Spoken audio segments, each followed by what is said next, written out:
At exactly 2:17 hours on March 21, 2026, inside the hardened Combat Operations Center buried beneath the reinforced concrete bunkers of Diego Garcia Atoll in the remote Chagos Islands of the Indian Ocean, a radar technician from the 36th Wing stared at his AN/TPY-2 terminal as two distinct ballistic trajectory signatures blinked into existence on his screen.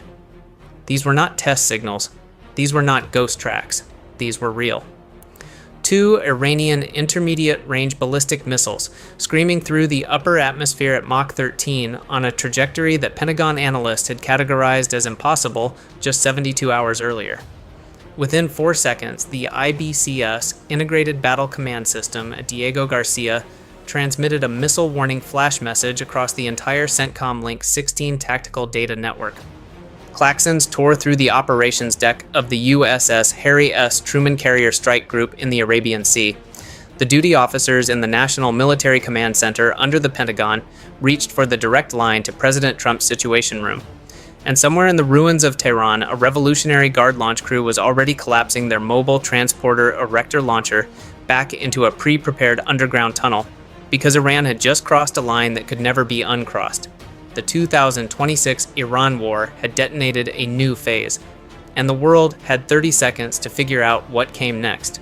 To understand why two Iranian missiles aimed at a remote British atoll in the middle of the Indian Ocean represented the most dangerous escalation since the war began on February 28th, you have to look at the full strategic picture. For 25 days, the United States and Israel had methodically dismantled the Islamic Republic's military architecture. Over 8,000 targets struck across 26 of Iran's 31 provinces. Supreme Leader Khamenei killed in the opening hours of the campaign. The IRGC General Command Headquarters reduced to rubble. The Parchin military complex, the factory floor for Iran's advanced munitions, destroyed from the air. Iran's ballistic missile launch rate had dropped 90% since the opening salvo, according to CENTCOM Admiral Brad Cooper. By every conventional metric, Tehran's military machine should have been a spent force. But inside, hardened underground launch complexes buried 80 to 100 meters beneath the Zagros mountain range, installations that U.S. air assets had not yet successfully penetrated, IRGC missile crews had been preparing for precisely this moment. The target was not Tel Aviv, not Riyadh, not even Bahrain, where the U.S. Fifth Fleet commands the Gulf.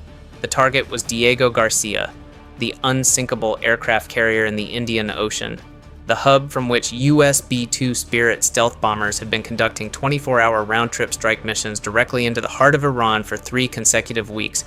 If you believe this attack was an act of pure desperation, comment desperation below. If you believe this was a calculated strategic message that Iran was telling the world it could still reach anywhere, comment calculated. Because the answer to that question determines everything that happens in the next 48 hours. At 2:19 hours, the Terminal High Altitude Area Defense Battery at Diego Garcia went to full combat. Launch authorization. The AN/TPY-2 radar's X-band phased array locked both inbound missiles with 98% confidence. 2 PAC-3MSE interceptors ignited and clawed skyward in a white column of fire. The first intercept was textbook. The Iranian missile detonated at 87,000 feet above the Indian Ocean. Debris rained harmlessly into the open sea.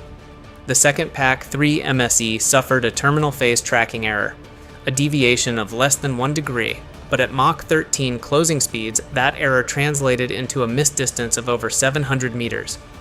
The second Iranian missile plunged downward and detonated its warhead 900 meters short of the main runway on the western perimeter of the island. The shockwave cracked the windows of the base command building. 3 Air Force personnel standing watch at the perimeter fence sustained acoustic trauma from the overpressure wave. Diego Garcia had been struck. Not destroyed, but struck. For the first time in history, Iran had successfully targeted a US-UK military installation at ranges that Western intelligence had declared beyond Tehran's reach. But the Diego Garcia strike was not the full operation. It was the trigger. At 02:21 hours, exactly 4 minutes after the Fattah 2 launch, IRGC naval elements in the Strait of Hormuz executed a synchronized multi-vector maneuver to tighten their blockade formation. 3 Fattah-class coastal submarines repositioned at depth beneath the main shipping lanes.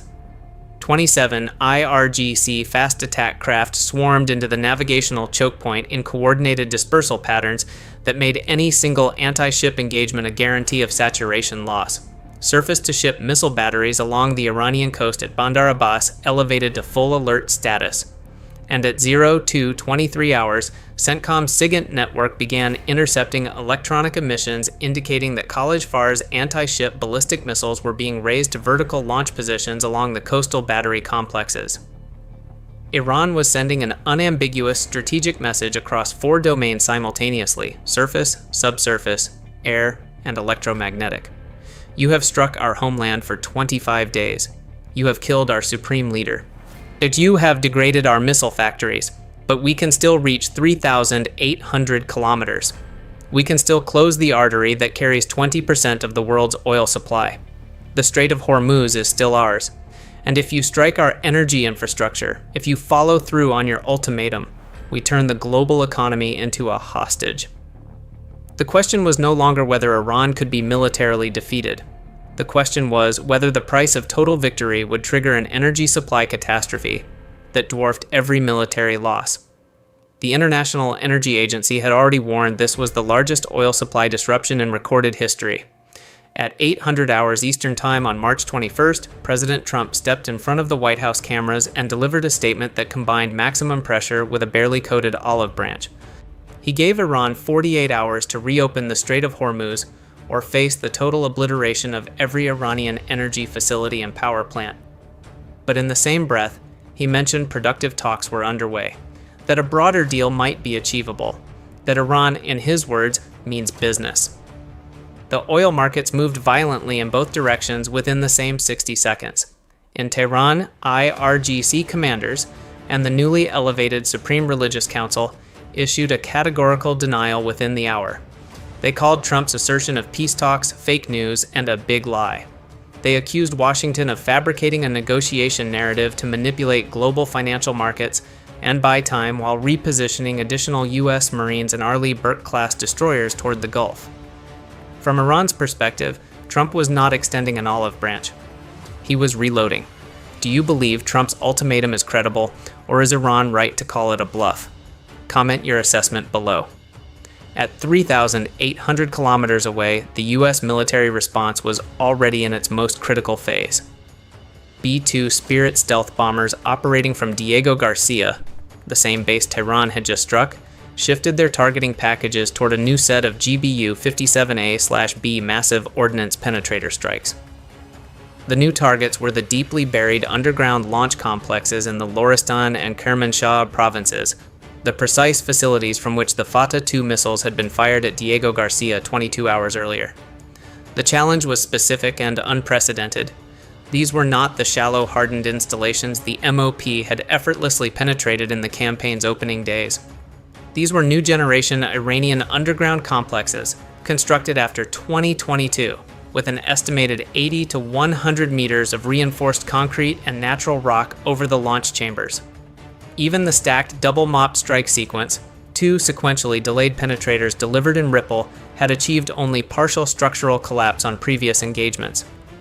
At 2300 hours on March 21st, a pair of B-21 Raider stealth bombers operating under absolute MCON, their radar cross-section invisible to every remaining Iranian air defense system in the western provinces, conducted a strike sequence against 2 identified mobile TL dispersal tunnels in Kermanshah province.